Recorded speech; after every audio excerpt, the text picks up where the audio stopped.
Tuhan beserta kita, sekarang dan selama-lamanya.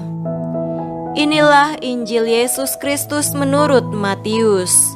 Dimuliakanlah Tuhan. Injil Matius pasal 12 ayat 38 sampai 42. Pada waktu itu, berkatalah beberapa ahli Taurat dan orang Farisi kepada Yesus, "Guru, kami ingin melihat suatu tanda daripadamu." Tetapi jawabnya kepada mereka, "Angkatan yang jahat dan tidak setia ini menuntut suatu tanda. Tetapi kepada mereka tidak akan diberikan tanda selain tanda Nabi Yunus. Sebab seperti Yunus tinggal di dalam perut ikan 3 hari 3 malam, demikian juga Anak Manusia akan tinggal di dalam rahim bumi 3 hari 3 malam. Pada waktu penghakiman, orang-orang Niniwe akan bangkit bersama angkatan ini dan menghukumnya juga.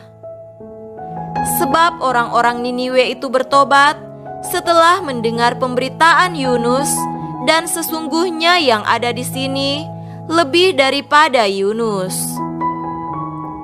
Pada waktu penghakiman, ratu dari selatan itu akan bangkit bersama angkatan ini, dan ia akan menghukumnya juga.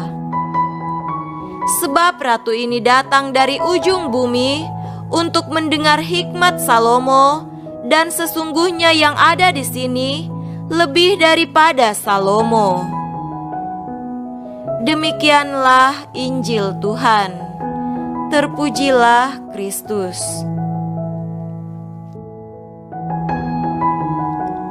Saudara-saudariku yang terkasih dalam Tuhan kita Yesus Kristus, tema renungan kita pada hari ini adalah ketaatan yang mendatangkan berkat.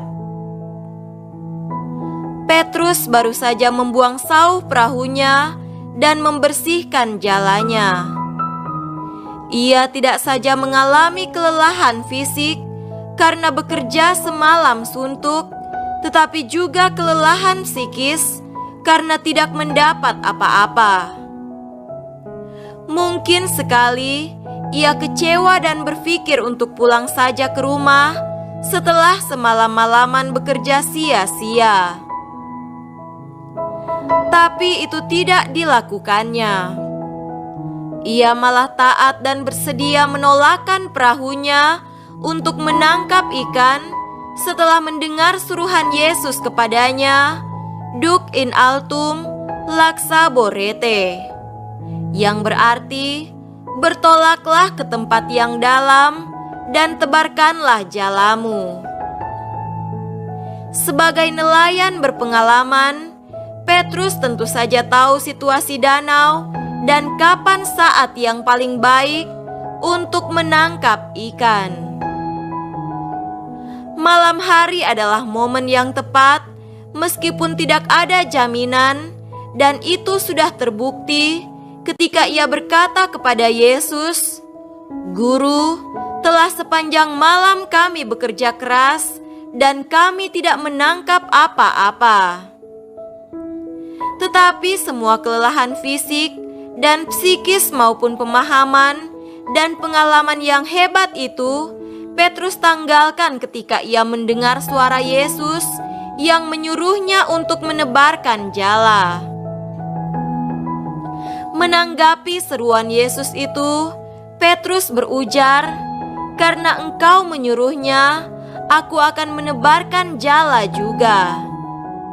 Sesungguhnya, apa yang mendorong Petrus untuk taat melakukan perintah Yesus itu? Jawabannya adalah iman dan keyakinan. Petrus mempercayakan dirinya kepada Yesus dan mau melakukan apa yang dikehendaki dan dimaui Yesus baginya. Itulah iman. Iman berarti membuka hati dan menyerahkan hidup kepada Tuhan, serta mengikuti apa yang dikehendakinya. Iman berarti memasrahkan hidup kita kepada Yesus atas kesadaran bahwa Tuhan lebih tahu apa yang kita butuhkan dan Ia akan menyempurnakan apa yang kurang pada diri kita. Itulah sikap dasar Petrus. Kepasrahan dan penyerahan diri seperti itu pada akhirnya berbuah. Injil mencatat bahwa setelah mereka melakukannya, mereka menangkap sejumlah besar ikan sehingga jala mereka mulai koyak. Saudara-saudariku terkasih, apakah kita pernah mengalami kegagalan di dalam pekerjaan atau usaha kita? Apakah kita pernah bekerja dengan susah payah, tetapi hasilnya nihil? Jangan takut dan jangan berkecil hati. Kita bukan satu-satunya yang mengalami itu.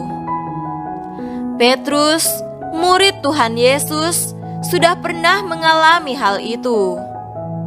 Tetapi yang hebat pada Petrus adalah ia mau taat mengikuti apa yang dikehendaki Tuhan baginya. Ia tidak mengandalkan kepintaran dan pengalamannya sebagai satu-satunya kebenaran yang ingin dipertahankan. Ia mengajarkan kita untuk tidak menganggap pengetahuan dan pengalaman kita sebagai satu-satunya sumber kebenaran yang harus dipegang teguh. Ia mengajarkan kita apa artinya menjadi murid Yesus. Menjadi murid berarti belajar untuk rendah hati dengan mempercayakan diri kita untuk dituntun oleh Tuhan. Kehendak dan rencana Tuhan itu dapat kita peroleh melalui sesama kita. Karena itu, kerendahan hati untuk mendengarkan orang lain, belajar dari mereka yang lebih tahu dan berpengalaman, sambil terus juga mencari dan menemukan kehendak Tuhan melalui sabda Tuhan adalah cara-cara untuk mendengarkan Dia dan menaati Dia. Sikap iman seperti itu lazimnya mendatangkan banyak berkat untuk kehidupan kita. Semoga demikian. Amin.